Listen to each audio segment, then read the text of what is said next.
Oi, oi, oi, Miglis, tudo bom? De novo essa maravilhosa minha Miglis, a Tati Ângeli de Abreu. Tudo bom, Tati? Tudo bem, fazia tempo, né, que a gente estava nesse vem, não vem. A gente tava devendo um vídeo, mas a gente promessa é dívida aqui. Demora, tarda, mas não falha. É isso aí. A gente vai falar sobre constelação familiar, na verdade mais sobre os filhos, né, Tati? Sim, a gente já fez um vídeo há um bom tempinho atrás, Eu vou deixar um pouco link pra vocês se habituarem e verem o que deu lá no vídeo. É isso aí. E a gente falou mais sobre a constelação em si. Hoje eu vou falar ainda um pouquinho, né, só para vocês se situarem um pouquinho. E a gente vai falar mais sobre a posição de cada filho. Que isso interfere e muito na... Não sei se na personalidade deles, né? Sim, a personalidade, o papel deles no sistema familiar, tudo. Tudo, né? Mas antes, roda a vinheta.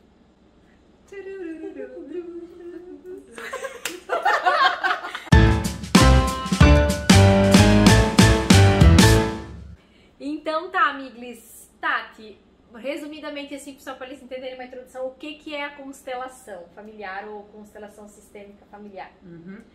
Assim, a constelação familiar, ela não é chamada nem de um método, nem de uma terapia, ela é um olhar. Ela é um olhar para o sistema familiar. Então foi criado esse olhar a partir da visão de Bert Hellinger, um alemão, faleceu ano passado. Ai, bem recente. Bem recente. A constelação, na verdade, ela é um olhar recente, terapêutico, né?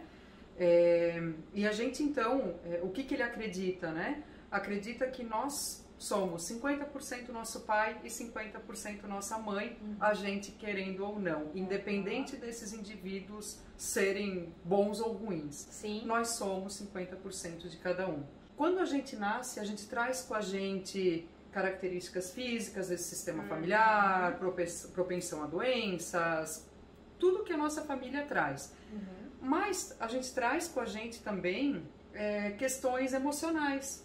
Então, tudo está gravado no nosso DNA, toda a história dessa família. Que vem lá de trás, vem lá de trás. Antepassados. Né? É isso aí. Então, a gente pode acabar desencadeando questões na nossa vida, positivas ou negativas, que tem interferência dessas memórias familiares. Repetição de padrão, sem saber o que está repetindo, enfim, isso, né? Isso aí. E Tati, é uma religião? O que é a constelação? É espírito? É o espiritismo? O que é, né? Tem ligação ou não? Tem muita gente que me pede isso e tem muita gente que deixa de fazer porque acha que vai ter conflito com a sua religião, alguma coisa assim. A constelação familiar, ela não tem nada a ver com religião, nada. Muito pelo contrário, ela é um olhar amoroso para o sistema, independente de como ele é, para a gente se consertar, para a gente melhorar como pessoa, que eu acho que é o objetivo de todas as religiões, e para né? que os filhos não venham a sofrer coisas que a gente vem sofrendo e tu corta o mal pela raiz, digamos, né? Exatamente. Então tem muita gente que pede, até porque como a gente fala muito de ancestrais, ancestralidade, já veio gente no meu consultório desesperado, fazendo constelação escondida do padre ou do pastor da sua igreja, achando que a gente ia invocar espíritos, né? Não. Como nós somos 50% de cada um, de pai e mãe, a gente apenas reconhece essas memórias dentro da gente. Então, quando a gente fala, as falas sistêmicas que a gente chama, né? Numa constelação, fala algumas palavras para esses ancestrais, Sim. mas na verdade para parte deles dentro da gente, para essa parte deles viva dentro da gente, independente da pessoa estar viva ou estar morta. Tá. Antes da gente começar a entrar nesse assunto dos filhos, eu quero pedir que se vocês tiverem qualquer dúvida, né, Tati, vocês podem estar comentando aqui embaixo, podem perguntar, que a gente tem a ideia de fazer mais vídeos sobre isso. E daí, de repente, a gente falou alguma coisa que não esclareceu as dúvidas que vocês têm, tá? Então, pode escrever aqui embaixo qualquer pergunta que vocês tiverem que a gente grava mais um. É isso aí, fiquem à vontade. Uma coisa que eu acho legal a gente falar também, né? Porque como a gente vai falar de personalidade, de papel de cada um, o que é importante todo mundo saber é que nada é uma receita de bolo, né? Então, nenhuma família é uma receitinha que uma teoria vai dizer como ela é ou como ela deve se desenvolver. Mesmo a da constelação familiar. Então, existe toda uma teoria por trás, muito bem embasada, mas que não necessariamente seja assim para todo mundo. Para a gente ter uma noção, 95% de tudo que a gente faz, fala, age, decide na nossa vida é inconsciente. Só esse 5% é que é consciente, que é realmente decisão nossa, por nossas vontades próprias. Eu comi aquele bolo lá, foi inconsciente. Foi inconsciente. Eu ganhei peso aqui inconsciente também. Você tem que estragar. Não, pode. Eu quero estragar a entrevista. Então, vamos lá, Tati, como que funciona assim, então, para os filhos?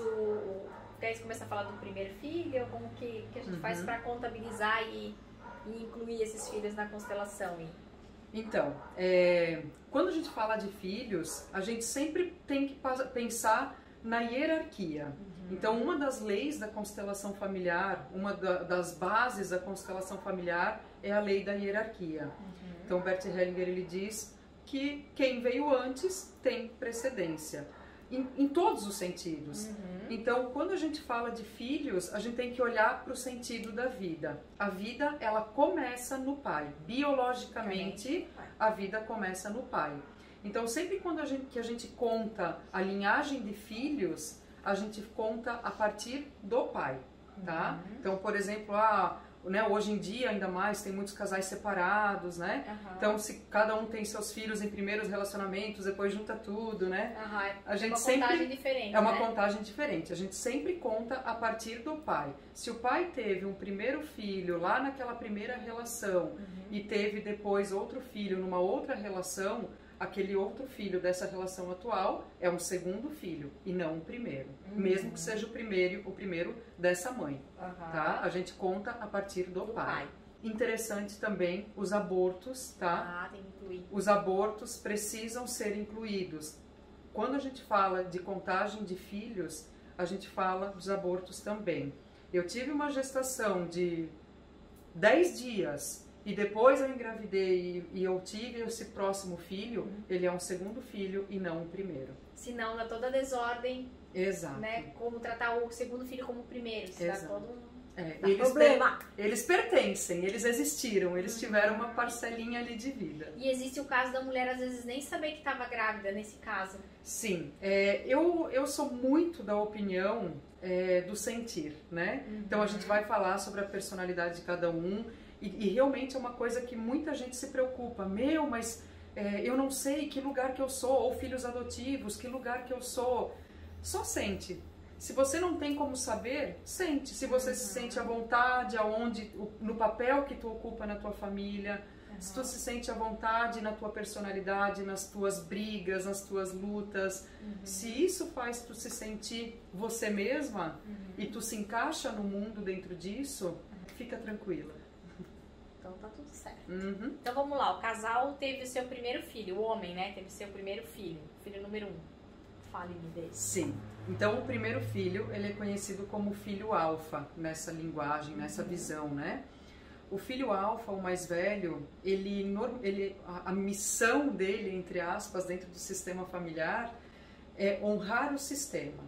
Independente desse sistema ser bom ou ruim, ter padrões bons ou ruins, ele meio que carrega a necessidade de honrar com essas memórias. Então, é um filho que vai ter um pouco mais de responsabilidade, até por um padrão social. A sociedade meio que já impõe, cultural, né? Que o filho mais velho seja aquele que vai cuidar dos irmãos, é aquele que vai ser o exemplo. Todo dia. Eu digo, vai lá ver a Fernanda, vai lá ver. É da constelação, querida. Tá tudo certo. Só que aí é a questão, né? Às vezes acaba sendo uma carga um pouco pesada para eles, né? O filho alfa, ele é o filho que carrega as cargas de uma forma um pouquinho mais pesadas, digamos assim. Foi mal, filha, desculpa. Alguém tem que vir primeiro. É isso aí. E em algum momento ela concordou com isso, né?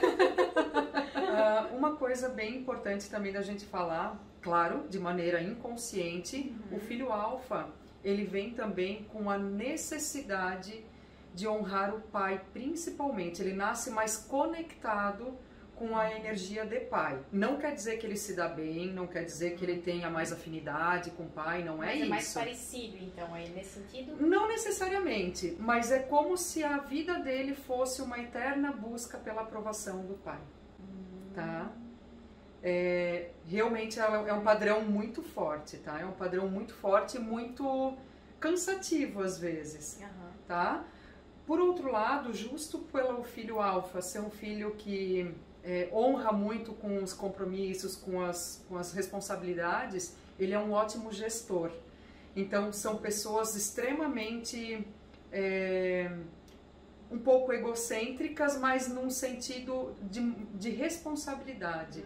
Ele acaba desencadeando um papel muito importante no sistema familiar, e não só no sistema familiar, depois na vida dele adulta. Normalmente vai trabalhar na administração de empresas, coisa nesse sentido. São pessoas que trazem essa característica. Os filhos alfas, eles normalmente... Bert Hellinger, ele diz que todas as pessoas estão a serviço da vida. Todas. Independente da pessoa que ela é. Todos estão a serviço da vida. O filho alfa, normalmente, ele vem um pouco mais a serviço do próprio sistema familiar. Então, ele entra ali nessa bolha do núcleo familiar para servir a esse sistema. Ele é extremamente forte, ele é extremamente determinado e ele traz uma característica também de controle das situações. Agora eu vou falar de filho 2. Eu. E eu?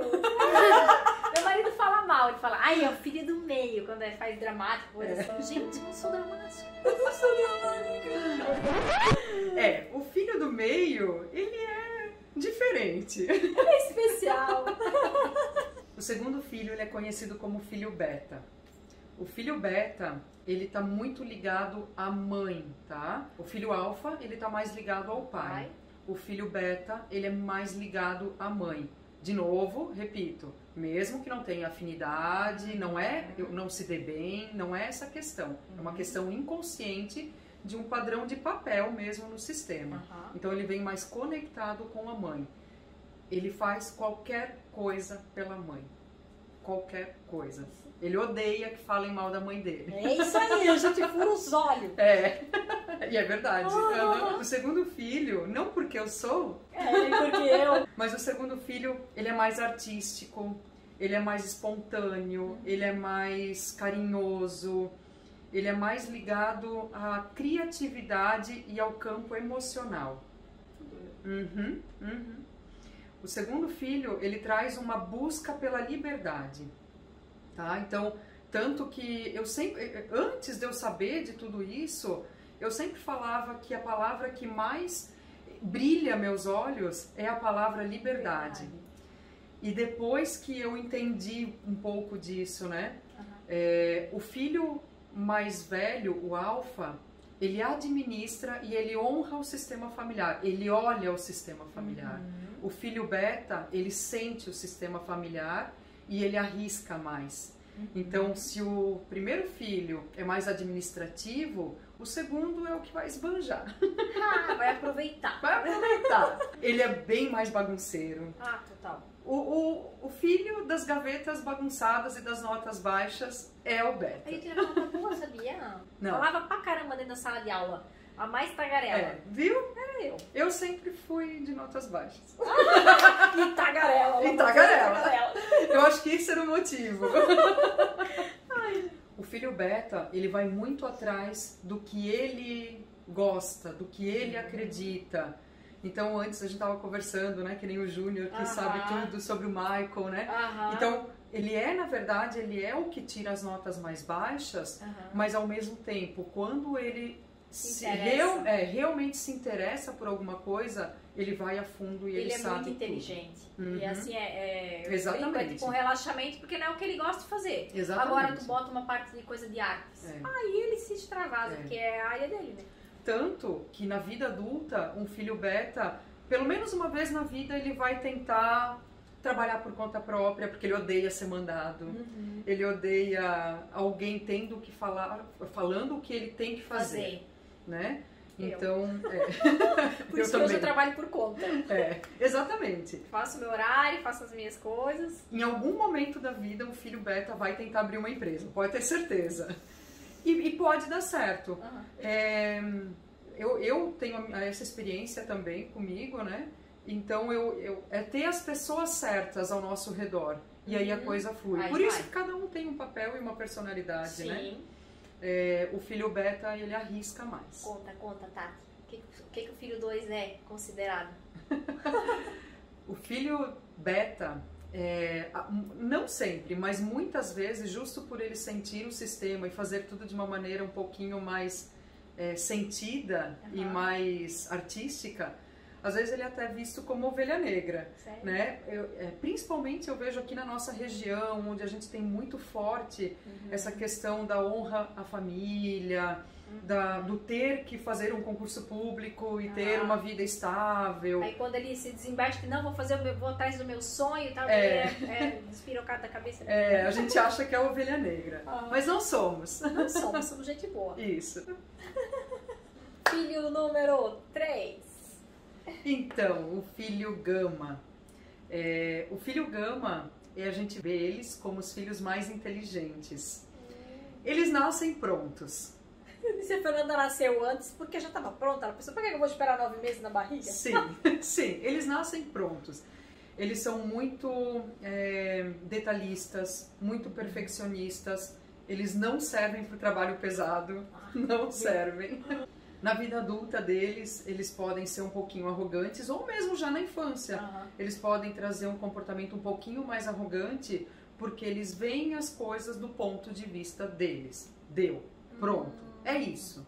Eles são meio chatos às vezes, porque sempre a ideia deles vai prevalecer. Meu Deus, cara. Em contrapartida, eles são pessoas muito independentes. Eles vivem a vida deles com letra maiúscula. Eles vivem a vida deles, tá? Então, eles sim se importam, amam o sistema familiar, não quer dizer que eles não amam, e eles se importam muito. Mas eles se preocupam com a vida deles. Eles constroem a vida deles. Eles são pessoas que vão lidar muito bem com dinheiro, eles são mais econômicos. Então, o primeiro filho administra. O segundo sente e arrisca. O terceiro, ele é econômico, ele lida muito bem com dinheiro. Eu até brinquei antes que o filho gama, casado com uma gama também, cara, eles vão abrir banco, não tem, tá? Mas eles têm esse padrão, então. O Zé Negado de banco podia perguntar, né? Na entrevista de emprego, você é filho número 1, 2 ou 3? 3, tá contratado. Sabe que hoje já existe algumas linhas de RH que já olham para essa questão de número de filhos, para a questão do enneagrama, que é um outro assunto também relacionado a desenvolvimento, né, de personalidades. Até signos, tem gente que já contrata olhando isso. Eu sabia que no judiciário, né, já estavam usando a constelação familiar no judiciário, né? Isso é uma prática agora mais comum. Sim. Mas em RH de empresa não sabia, muito legal. Porque realmente é uma tendência, como eu falei no início, né? Não quer dizer que todos são assim, mas normalmente a gente acaba tendo esse padrão presente nos sistemas familiares. Ai, que legal. Tá, e filho número 4, Tati, como é que funciona? Sim, a partir do filho número 4, a gente começa a contagem de novo. Quarto filho, alfa, quinto filho, beta, sexto filho, gama. E aí, vai indo. O que muda é a polaridade. Então, essa questão de um ser mais ligado com mãe, conectado, né, com mãe, outro com pai, o yin e o yang, né, o positivo e o negativo. E uma dúvida, o filho número 1 é ligado com o pai, o 2 é ligado com a mãe, e o 3? É independente. Ele não precisa de pai e mãe, gente. O 3, na verdade, ele vai ter algumas características sim, né, e algumas ligações sim, mas é como se ele tivesse um pouco mais de liberdade de escolha, tá? E o 2 e o 3, eles assumem mais essa questão de cargas e conexões com o sistema. Do quarto, daí então volta pro primeiro, mas em polaridades diferentes. Tati, filhos únicos, gêmeos, como que funciona nessa parte daí? Falando dos filhos únicos, né? Ainda mais hoje em dia, as famílias estão se preocupando muito, né? Questão financeira, educação e tal, e estão tendo menos filhos. O filho único, ele nasce com as 3 posições dentro dele, tá? Então, realmente é um pouco... É mais pesado para o filho único. Por que que existe uma certa idade que os filhos pedem irmãos, né? É como se o inconsciente deles... É como não, realmente o inconsciente deles sabem da carga que eles assumem. Não vi mais alguém para dividir o negócio? Exatamente, exatamente. O filho único, ele normalmente tem mais oscilação de humor. Então, normalmente ele vai acabar desencadeando, inclusive bipolaridade. Inclusive bipolaridade, é comum. Nossa. Porque ele vai acordar com humor, ele vai almoçar com outro e vai dormir com outro. Nossa, mãe! Gente, meu marido é filho único. Medo! Medo. E gêmeos, então? Os gêmeos. Os gêmeos a gente conta a partir do quem nasceu antes. Pronto. Tá. Horário de nascimento. Horário de nascimento. E vê que o médico às vezes vai escolher quem vai nascer primeiro, né, cara? Eu tava aqui pensando. Culpa do médico, cara. Quem é alfa e quem é beta, né, cara? Não é porque se ele quiser puxar um primeiro, né? Como é que ele vai escolher? Claro, né? Eu acredito que tudo já tá conectado, com né? Certeza, só pra zoar. Em caso que a criança ela é adotiva, que ela não conhece os pais, ela não sabe se ela é primeiro filho, segundo filho.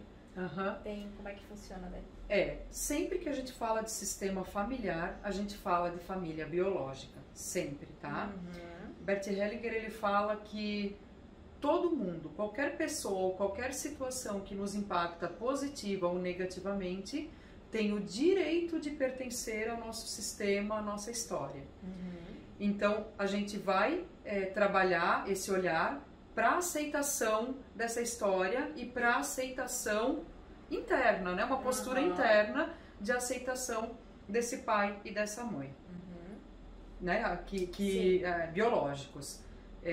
E claro, os adotivos pertencem também, justo pelo impacto que eles trouxeram para a vida dessa criança positiva, né? Mas a gente olha sempre para o sistema familiar biológico. Como a gente não tem como saber normalmente, né? A questão de ordem dos filhos, é sentir de novo. É mais importante sentir do que saber. Sentir, né? E ser sempre grato, né? Porque tu veio de alguém. Tu Exatamente. veio do teu pai, tu veio da tua mãe, indiferente se tu tem uma boa convivência ou não, né? Tu tá ali porque eles te deram a vida, né? Então esse também é o que engloba a constelação, né? E isso é interessante. As pessoas, elas estão acostumadas a linkar tudo que a gente fala a respeito de família, da própria constelação familiar, com essas morais, né? De ter que amar, ter que conviver. E nem sempre, né? Cada história é uma história. Então, pessoas que foram abusadas, né, pelo pai, pessoas que, né, que foram abandonadas por um pai e uma mãe, nem sempre elas vão conseguir chegar realmente num perdão, ou numa convivência, ou num amor. Sim. Mas o fato delas aceitarem essa história, o fato delas aceitarem esse lugar, esse papel delas no mundo, faz com que elas tenham uma vida mais plena. Sim, aquela coisa, né? Eu não concordo com o que tu faz, mas eu vim de ti, eu aceito isso e respeito, né? Que tu é meu pai, que tu é minha mãe. Né? E a gente tem a possibilidade de fazer melhor e fazer diferente. Diferente, é isso. Exatamente. Ai, top! Amei, tá? Muito obrigada. Eu também amei. E a gente quer deixar, então, como falou, aqui aberto para vocês fazerem perguntas. E a Tati, ela atende online também, né, Tati? Sim. Faz constelação individual, né? Quer falar um pouquinho mais? Que tu entende melhor do teu trabalho, né? A constelação, ela pode ser feita de várias formas. Em grupo, individual, exercícios, né? Eu optei por trabalhar com a constelação individual. Eu utilizo cristais e bonecos para a gente montar o campo da pessoa e identificar as desordens que estão atuando. Eu já fiz, gente. Meu Deus do céu. Eu nem vou falar muito, mas é bem legal, assim, emocionante. E sai umas coisas assim que tu pensa, eu nem sabia, sabe? Que eu fiz isso, eu botei a pedra aqui, digamos, né? É muito legal. E eu acho que tudo é válido quando a gente quer melhorar, quando a gente quer entender porque algumas coisas machucam a gente, porque algumas coisas não dão certo, porque que a gente repete o padrão que eu falei, né, no começo. Então é interessante. Então, entender e agir, né? A partir do momento que a gente se conscientiza e entende, aí a gente pode agir de uma maneira mais ativa, realmente. Isso aí, até para os filhos não virem a sofrer o que a gente vem sofrendo, né? Exatamente. Então tá, Tati, muito obrigada, tá, Migli? Eu que agradeço. E até o próximo vídeo, tá bom? Beijo. Beijo. Tchau.